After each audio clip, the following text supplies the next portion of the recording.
मेरा नाम मीरा है। कहाँ पैदा हुई ये तो पता नहीं, पर इतना ज़रूर याद है कि मेरे पिता कनाडा में भारतीय दूतावास में एक अच्छे पद पर तैनात थे। उनका ऑफिस वहीं था। माँ भी उन्हीं के साथ रहती थी। मैं और मेरा भाई मौसी के यहाँ रहते थे। मेरी पढ़ाई की शुरुआत वहीं से हुई। मेरा भाई अमर मुझसे 5 साल बड़ा था। स्कूल घर के पास ही था। मुश्किल से 5 मिनट का रास्ता था। थोड़ी बड़ी हो गई, भारतीय परंपराओं के बंधनों से मेरा परिचय कराया जाने लगा। लड़कियां मित्र हो सकती हैं, लड़के नहीं। स्कूल सीमा के बाहर किसी लड़की के साथ न बोलना, न घूमना। पिता नए जमाने के साथ चलने के पक्षधर थे, पर मौसी ने जो बचपन में सिखाया था उसे अब तक भूली नहीं थी। वह उस परंपरा को आगे भी जारी रखने के लिए दृढ़ संकल्प थी। मैं स्कर्ट नहीं पहन सकती थी, कमीज भी पूरी बाहों की, जिसे गले तक बंद करना पड़ता था। भले ही स्कूल में दूसरे बच्चों के बीच हंसी का पात्र बनूं, लेकिन मौसी से कुछ कहने की हिम्मत नहीं थी। मैं 10वीं में पढ़ रही थी, तभी अचानक पिताजी का तबादला हो गया। हम अपने देश भारत आ गए। रहने को दिल्ली में सरकारी मकान मिला। वो काफ़ी खुला इलाका था। माँ बहुत खुश थी, क्योंकि उन्हें चांदनी चौक के पुराने वाले अपने पुश्तैनी मकान में नहीं जाना पड़ा था। दिल्ली के स्कूल में दाखिला कोई आसान काम नहीं था, पर पिताजी की सरकारी नौकरी और तबादले का मामला था, इसलिए घर के पास स्कूल में दाखिला मिल गया। 12वीं की परीक्षा मैंने अच्छे नंबरों से पास की, जिससे दिल्ली विश्वविद्यालय में बीए में एडमिशन में कोई परेशानी नहीं होंगी हुई। इंग्लिश ऑनर्स से बीए करके मैं युवावस्था की दहलीज तक पहुंच गई। माँ बीमार रहने लगी थी। भाई अमर डॉक्टरी की उच्च शिक्षा के लिए लंदन चले गए। जैसा कि भारतीय हिंदू परिवारों में होता है, उसी तरह घर में मेरी शादी की चिंता होने लगी। मेरे पिताजी के एक बड़े पुराने मित्र थे, विजय प्रकाश। वह ग्रेटर नोएडा में एक बड़ी कोठी में रहते थे। कनाडा से आने के बाद हम अक्सर उनके यहाँ आया जाया करते थे। एक दिन उन्होंने मेरे पिताजी से कहा, हम दोनों अच्छे मित्र हैं, हमारे परिवार एक दूसरे को अच्छी तरह से जानते हैं, क्यों ना हम इस दोस्ती को रिश्तेदारी में बदल दें। मैं चाहता हूँ कि डॉक्टर अभय की शादी मीरा से कर दी जाए। अभय उन दिनों अमेरिका में रह रहा था। वह वहीं अपना क्लिनिक चलाता था। उन्होंने डॉक्टर अभय को बुला लिया। उसने मुझे पसंद कर लिया। मेरी पसंद नापसंद के कोई मायने नहीं थे। बात आगे बढ़ी और मैं मिस मीरा से मिसेस मीरा प्रकाश हो गई। शादी के बाद मैं अभय के साथ अमेरिका रहने लगी। 1 साल में ही मैं एक बेटे की माँ बन गई। बेटे का नाम रखा गया राहुल। वक्त के साथ राहुल 3 साल का हो गया और स्कूल जाने लगा। पति ने उसकी देखभाल के लिए एक आया रख ली थी। इसी बीच दिल्ली में मेरी सास कुसुम जी के गंभीर रूप से बीमार होने की सूचना मिली। अभय ने कहा कि राहुल को आया संभाल लेगी, इसलिए मैं सास की देखभाल के लिए दिल्ली चली जाऊं। दिल्ली आकर पता चला कि सास को कैंसर था। ससुर और मैंने उन्हें लेकर अस्पतालों के चक्कर काटने लगे। उनकी देखभाल के लिए घर पर नर्स रख ली गई थी, लेकिन मेरा मौजूद रहना जरूरी था। 6 महीने से ज़्यादा बीत गए। सास की हालत में काफ़ी सुधार आ गया, तो मैंने वापस पति के पास जाने की तैयारी शुरू कर दी। शुरू शुरू में अभय लगभग रोज ही फ़ोन करके माँ का हाल चाल पूछता रहा। मैं भी अक्सर फ़ोन करके राहुल के बारे में जानकारी लेती रहती थी, लेकिन अचानक अभय के फ़ोन आने बंद हो गए। मैं फ़ोन करती तो उससे फ़ोन नहीं उठता। मुझे चिंता होने लगी। अभय से बात किए बगैर वहाँ कैसे जा सकती थी। जब अभय से बात नहीं हो सकी, तो मेरे ससुर ने अपने दूर के किसी रिश्तेदार से अभय के बारे में पता करने को कहा। उन्होंने पता करके बताया कि अभय किसी डॉक्टर नैना से शादी करके कोरिया चला गया है। उसके बाद अभय का कुछ पता नहीं चला। हम सभी हैरान रह गए। राहुल के बारे में पता करने मैं कोरिया गई, पर उसके बारे में मैं किसी को कुछ पता नहीं था, ना परिचितों को, ना आस पड़ोस वालों को। मैं अकेली होटलों में कितने दिन रुक सकती थी। थक हार कर लौट आई।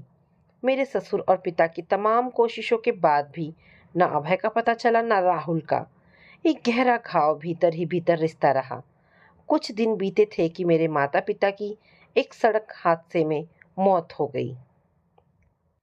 भाई अमर एक अंग्रेज महिला से शादी करके लंदन में बस गया था। माता पिता की मौत पर दोनों दिल्ली आए थे। वे लोग चांदनी चौक का पुश्तैनी मकान बेचकर वापस चले गए, मुझे सांत्वना देने के सिवाय, और वे कर भी क्या सकते थे। ग्रेटर नोएडा की उस विशाल कोठी में मेरे दिन गुजरने लगे। समय बिताने और मानसिक तनाव से बचने के लिए मैं एक स्कूल में पढ़ाने लगी थी। स्कूल से घर लौटी तो मेरे सास ससुर दरवाजे पर मेरी बाट जोहते मिलते। उन्होंने मुझे माँ बाप से कम प्यार दुलार नहीं दिया। मेरे ससुर की उदास आंखें सदा मेरे चेहरे पर कुछ खोजती रहती। वह अक्सर कहते, मैं तुम्हारे पिता और तुम्हारा अपराधी हूँ। मेरे बेटे ने मेरे हाथों ना जाने किस जन्म का पाप करवाया है। अक्सर अपनी कोख को कोसती रहती, मेरे बेटे ने जघन्य पाप किया है। इतनी सुंदर पत्नी के रहते उसने बिना बताए दूसरी शादी कर ली। मेरे पोते को भी ले गया। जिंदा भी हो तो मैं कभी उसका मुंह ना देखूं। पोते का ध्यान आते ही उनकी आंखों में एक चमक सी आ जाती, पर वह मेरी तरह पत्थर के दिल वाली नहीं थी। कुछ ही दिनों में चल बसी। मेरे ससुर ने भी चारपाई पकड़ ली। 6 महीने बीते होंगे कि एक दिन उन्होंने पास बिठाकर कहा, बेटा तुमसे एक खास बात करनी है। मैंने अपने छोटे बेटे विपिन से बात कर ली है। मैं तुम्हारे नाम मकान की वसीयत करना चाहता था। उसे इसमें कोई ऐतराज नहीं है, लेकिन उसका कहना है कि वसीयत में कभी कभी परेशानियां खड़ी हो जाती है, खासकर ऐसे मामलों में जब दूसरे वारिस कहीं दूर दूसरे देश में रह रहे हों। उसकी राय है कि वसीयत के बजाय यह संपत्ति अभी तुम्हारे नाम कर दूं। विपिन मेरे पति का छोटा भाई था जो जर्मनी में रहता था। उसका कहना था कि यह संपत्ति मेरे नाम हो जाएगी तो मेरे मन में एक आर्थिक सुरक्षा की भावना बनी रहेगी। ससुर ने कोठी मेरे नाम कर दी। कुछ दिनों बाद ससुर भी अपने मन का बोझ कुछ हल्का करके स्वर्ग सिधार गए। इसके बाद मैं अकेली रह गई। कहने को नौकर रामू था, लेकिन वह इतना छोटा था कि उसकी सिर्फ गिनती ही की जा सकती थी। जब वह 5 साल का था तब उसकी माँ उसे साथ लेकर हमारे यहाँ काम करने आई थी। उसकी माँ की मौत हो गई तो रामू मेरे यहाँ ही रहने लगा था। कुछ दिनों तक वह स्कूल भी गया था, लेकिन पढ़ाई में उसका मन नहीं लगा तो उसने स्कूल जाना बंद कर दिया। इसके बाद मैंने ही उसे हिंदी पढ़ाना लिखाना सिखा दिया था। जिंदगी का एक एक दिन बीतने लगा, लेकिन अकेलेपन से डर जरूर लगता था। ससुर जी की मौत पर देवर विपिन जर्मनी से आया था। मेरे अकेले हो जाने की चिंता उसे भी थी। इसी वजह से कुछ दिनों बाद उसने फ़ोन करके कहा कि उसके एक मित्र के पिता जय सिंह अपनी पत्नी के साथ वहां रहने आ रहे हैं। अगर मुझे आपत्ति ना हो तो मकान का निचला हिस्सा उन्हें किराए पर दे दूं। सज्जन पुरुष है, उनके रहने से हमें सुरक्षा भी मिलती रहेगी और कुछ आमदनी भी हो जाएगी। मुझे क्या आपत्ति होगी। मैं मकान के ऊपर वाले हिस्से में रहती थी। नीचे का हिस्सा खाली पड़ा था, इसलिए मैंने नीचे वाला हिस्सा किराए पर दे दिया। सचमुच वह बहुत सज्जन पुरुष थे। अब मैं जय सिंह की छत्र छाया में रहने लगी। जितना स्नेह और अपनापन मुझे जय सिंह जी से मिला, शायद इतना पिताजी से भी नहीं मिला था। पति पत्नी अपने लंबे जीवन काल के अनुभव से मेरा परिचय कराते रहते थे। मैं मंत्रमुग्ध उन्हें निहारती रहती और अपनी टीस भरी स्मृतियों को उनके स्नेह भरे आवरण के नीचे ढांप कर रख लेती। समय बीतता रहा। हमेशा की तरह उस रविवार की छुट्टी को भी वे मेरे पास आ बैठे। इधर उधर की थोड़ी बातें करने के बाद जय सिंह जी ने कहा, तुमसे एक खास बात करना चाहता हूँ। मेरा बेटा यहाँ आकर रहने के लिए कह रहा है। वैसे भी अब हम पके आम हैं, पता नहीं कब टपक जाए। बस एक ही बात दिमाग में घूमती रहती है। तुम्हें बेटी माना है, इसलिए अब तुम्हें अकेली नहीं छोड़ सकता। इतने बड़े मकान में अकेली, और वह भी यहाँ की लचर कानून व्यवस्था के बीच। इसी उधेड़-बुन में मैं कई दिनों से जूझ रहा हूँ। पल भर रुक कर वह आगे बोले, अपने काम से मैं अक्सर स्टेट बैंक जाया करता हूँ। वहाँ के मैनेजर उदय कुमार से मेरी गहरी दोस्ती हो गई है। एक दिन बातों बातों में पता चला कि उनकी पत्नी का स्वर्गवास हो गया है। उसके बाद से उन्हें अकेलापन बहुत खल रहा है। कहने को उनके 3 बच्चे हैं, लेकिन सब अपने अपने में मस्त है। बड़ी बेटी अपने पति के साथ मुंबई में रहती है। बेटा बैंक में नौकरी करता है, उसकी शादी हो चुकी है। तीसरी बेटी अदिति थोड़ा बहुत ख्याल रखती थी, लेकिन उसकी भी शादी हो गई है। लेकिन उसकी भी शादी हो गई है। उसके जाने के बाद से वह अकेले पड़ गए हैं। एक दिन मैंने कहा कि वह शादी क्यों नहीं कर लेते, लेकिन 3 जवान हो चुके बच्चों के बाप उदय कुमार को मेरा यह प्रस्ताव मजाक लगा। मैं सुनती रही। जय सिंह जी कहते रहे, मैं विदेशों में रहा हूँ, मेरे लिए कोई हैरानी की बात नहीं है। पर भारतीय संस्कारों में पले बढ़े उदय कुमार को मेरा यह प्रस्ताव अजीब लगा। मैंने मन टटोला तो लगा कि अगर कोई मिल जाए तो शेष जीवन के लिए वह उसे संगिनी बनाने को तैयार हो जाएंगे।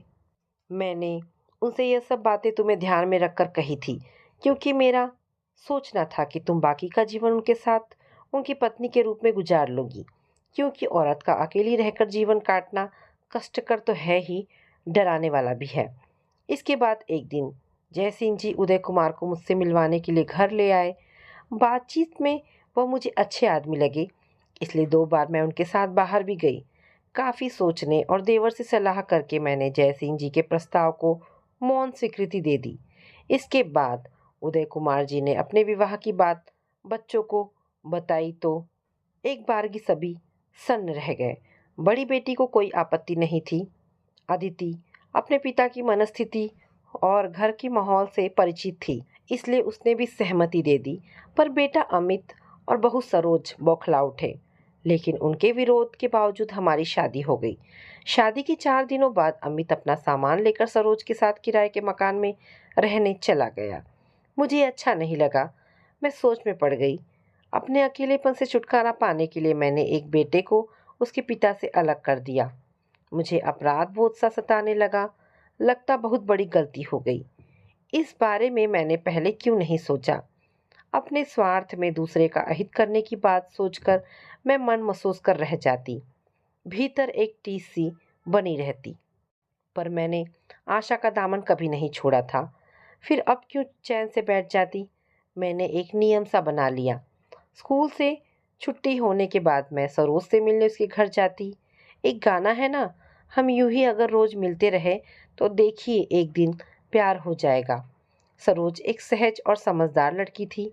कुछ ही दिनों में उसने मुझे अपनी सास के रूप में स्वीकार कर लिया। मुझे लेकर उन पति पत्नी के बीच संवाद चलता रहा। नतीजातन धीरे धीरे अमित ने भी मुझे अपनी माँ का दर्जा दे दिया। एक भरे पूरे परिवार का मेरा सपना साकार हो गया। मेरी खुशी का कोई ठिकाना नहीं रहा। उदय कुमार जी के रिश्तेदारों की कानाफूसी से मुझे पता चला कि इतना अपनापन तो उदय कुमार जी की पहली पत्नी भी नहीं निभा पाई जितना मैंने निभाया है। मैं आत्मविभोर हो उठती। अपनी हृदय चेतना से निकली आकांक्षाओं को देखकर भला कौन आनंदित नहीं होता। जो कभी परिवार में नहीं रहे वे इस पारिवारिक सुख की कल्पना भी नहीं कर सकते। हर दिन खुशियों की सतरंगी चुनरी ओढ़े मैं पूरे आकाश का चक्कर लगा लेती। दिनों को जैसे पंख लग गए। 3 साल कैसे बीत गए पता ही नहीं चला। उदय जी का ट्रांसफर देहरादून हुआ तो उसके घर को व्यवस्थित करने के उद्देश्य से 15 दिन के लिए मैं उसके साथ देहरादून चली गई। लौट कर आई तो सीढ़ियों पर लगे लेटर बॉक्स से अपने पत्र, पानी, बिजली और टेलीफोन के बिल निकाल कर लेती आई। उसी में एक लिफाफा था जिसमें मेरा नाम पता लिखा था। उसमें डाक टिकट नहीं लगा था। इसका मतलब वह डाक से नहीं आया था। उसमें उसी बीच की तारीख पड़ी थी जिन दिनों मैं देहरादून में थी। मैंने लिफाफा खोला तो उसमें से एक पत्र निकला। उसमें लिखा था, माँ, मैं सिर्फ आपसे मिलने आया था। मेरा नाम राहुल है। मिसेस जोया ने बताया था कि मेरा यह नाम आपने ही रखा था। स्कूल में मेरा यही नाम है। मुझे पता नहीं मैं कब पैदा हुआ, पर स्कूल रिकॉर्ड के अनुसार मैं अब 16 साल का हो गया हूँ। मैं मिसेस जोया को ही अपनी माँ समझता रहा। मैंने उनसे कभी उनके पति के बारे में नहीं पूछा। सोचता था कि कहीं उनका दिल ना दुखे। पर अचानक 1 महीने पहले मृत्युशैया पर पड़ी मिसेस जोया ने मुझे बताया कि वह मेरी माँ नहीं है। उन्होंने तो शादी ही नहीं की थी। उनका कहना था कि वह कई सालों पहले अमेरिका में मेरे पिता अभय प्रकाश के साथ नर्स के रूप में काम करती थी। स्वास्थ्य खराब होने की वजह से वह नौकरी छोड़कर अपने भाई के पास आकर रहने लगी थी। अपने एक मित्र से उन्हें पता चला कि डॉक्टर अभय ने भारत की एक महिला से शादी की थी और उनका एक बेटा है। उनकी पत्नी ने अपने पति की इच्छा के विरुद्ध अपने बेटे का नाम राहुल रखा था। कभी साल में एक आध बार डॉक्टर साहब से उनकी बात हो जाती थी। एक दिन अचानक डॉक्टर अभय मुझे लेकर उनके घर आ पहुंचे और कहा कि राहुल की माँ उसे छोड़कर भारत चली गई है। इसकी देखभाल के लिए कोई नहीं है, इसलिए मैं चाहता हूँ कि इसकी गवर्नेंस बनकर वो इसे संभाले। डॉक्टर अभय मेरे पालन पोषण का खर्च भेजते रहे, लेकिन कुछ महीनों बाद खर्च आना बंद हो गया। मिसेस जोया ने अपने पुराने मित्रों से डॉक्टर अभय के बारे में पता किया तो पता चला कि उन्होंने डॉक्टर नैना नाम की एक महिला से शादी कर ली है और उसके साथ कोरिया चले गए। डॉक्टर अभय और मेरी भारती माँ का पता लगाने की उन्होंने बहुत कोशिश की, लेकिन कुछ पता नहीं चला। थक हार कर वह मुझे अपना बेटा मानकर मेरा पालन पोषण करने लगी, पर मरने से पहले यह मेरे लिए एक बड़ी पहेली बन गया। मेरे पिता है तो कहाँ है, मेरी बाप भारत में है तो कहाँ है। दिन रात मैं इसी उधेड़ बुन में पड़ा रहता। मेरी पढ़ाई छूट रही थी। मैं मिसेस जोया के पुराने सामान को खंगालता रहता। अचानक उनके भाई के साथ उनके पत्राचार में एक जगह लिखा मिला कि जर्मनी में कोई जय सिंह है जो मेरी भारती माँ के बारे में जानते हैं। बस मैंने उन्हें खोज निकाला और आपका पता पा लिया। अब समस्या थी कि भारत में आपसे कैसे संपर्क करूं। तभी मेरे एक मित्र के बड़े भाई की शादी दिल्ली में तय हो गई। वे लोग एक सप्ताह के लिए दिल्ली आ रहे थे। मेरे अनुरोध पर वे एक सप्ताह के लिए मुझे अपने साथ दिल्ली ले आए। मैं पहले ही दिन से आपके घर के चक्कर लगाने लगा, पर वहाँ ताला लगा था। पड़ोसियों से पता लगा कि आप किसी दूसरे शहर देहरादून गई हैं, 15 दिनों में लौटेंगी। मैं इतने दिनों तक नहीं रुक सकता था। मेरे लिए दिल्ली और यहाँ के लोग बिल्कुल अजनबी थे। मुझे कल अपने मित्र के परिवार के साथ वापस जाना है।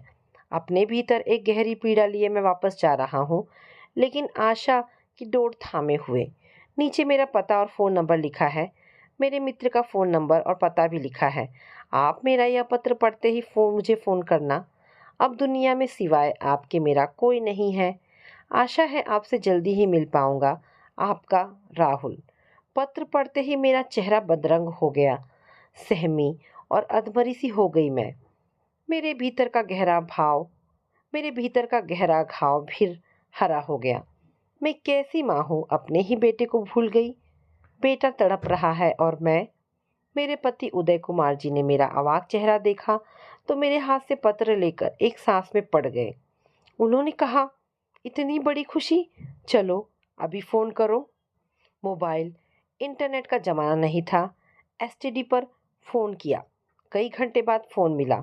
घंटी बजती रही, किसी ने फ़ोन नहीं उठाया। समय काटे नहीं कट रहा था। हमने राहुल के मित्र को फ़ोन बुक किया। फ़ोन मिला, पर जो सुनने को मिला लगा जैसे किसी ने कोई विषैला तीर सीधा मेरे सीने में उतार दिया है।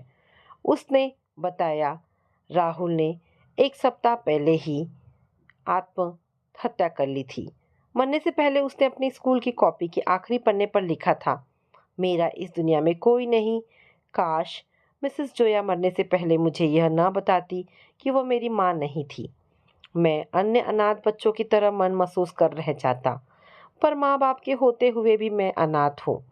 पिता का तो पता नहीं, उन्होंने दूसरी शादी कर ली थी, पर मेरी भारती माँ, वह भी मुझे भूल गई। दोनों ने मुझे बस पैदा किया और छोड़ दिया। कितने उत्साह और कितनी कोशिशों के बाद मैंने अपने भारती माँ को ढूंढ निकाला था। पिछले 15 दिनों से मेरे फ़ोन की हर घंटी मुझे माँ के फ़ोन की लगती थी। सुना था कि माँ में अपने बच्चे के लिए बड़ी तड़प होती है, लेकिन मेरी माँ तो अपने में ही मस्त है। क्या माँ ऐसी ही होती है? जब मेरा कोई नहीं है तो मैं किस लिए जीऊँ? हर एक का कोई बाप माँ भाई बहन है। मेरा कोई नहीं है तो मैं क्यों हूँ? बस अब और नहीं, बस। फ़ोन पर जो सुनाई दिया मैं जड़वत सुनती रही। फिर क्या हुआ पता नहीं। मैंने बिस्तर पकड़ लिया। 3 महीने तक मैं बिस्तर पर पड़ी रही। उदय कुमार मेरी सेवा में लगे रहे। मैं अभागी माँ सिर्फ अपने को कोसती छत के सीढ़ियों में लगे 3 साल के अपने बच्चे के बड़े हुए रूप के काल्पनिक चित्र को निहारती रहती। सुना था वक्त वह मरहम है जो हर घाव को भर देता है। घाव यदि गहरा हो तो निशान छोड़ जाता है, पर मेरा घाव तो फिर से हरा हो गया था। मन करता था मैं भी अपनी जान दे दूं। यह कायरों का काम है। कहते हैं कि जब मनुष्य जन्म लेता है तो उसकी मौत तभी तय हो जाती है। पैदा होते ही मरने वालों की लाइन में लग जाती है। कब बुलावा आ जाए पता नहीं। मैं तो नहीं मरी, पर उदय कुमार जी चले गए। मैं फिर अकेली रह गई। अब क्या करूं? किसका आश्रय ढूंढूं? जानती थी, पर आश्रित होने से तो अच्छा है मृत्यु की आश्रित हो जाऊं। बुढ़ापे में पराश्रित होने पर तो असहनीय पीड़ा, घुटन भरी जीवन, अपमानित होने का डर, रही सही जीवन की आकांक्षाओं को डस लेता है। मैं सुबह शाम एक वृद्धाश्रम में अपना समय बिताने लगी। जब इतना कुछ सहने पर भी मैं पाषाण की तरह अडिग हूँ, तो आने वाला कल मेरा क्या बिगाड़ लेगा? कहीं पढ़ा था, चलते रहो, और मैं चल रही हूँ। अंतिम क्षण तक चलती रहूंगी। तो दोस्तों, ये कहानी यहाँ पर समाप्त होती है। आशा करती हूँ कहानी आपको पसंद आई होगी। अगर कहानी पसंद आई है तो प्लीज़ इसे लाइक एंड शेयर करें। दोस्तों, ऐसी ढेरों पारिवारिक और शिक्षाप्रद कहानी सुनने के लिए मेरे चैनल को प्लीज़ सब्सक्राइब करें।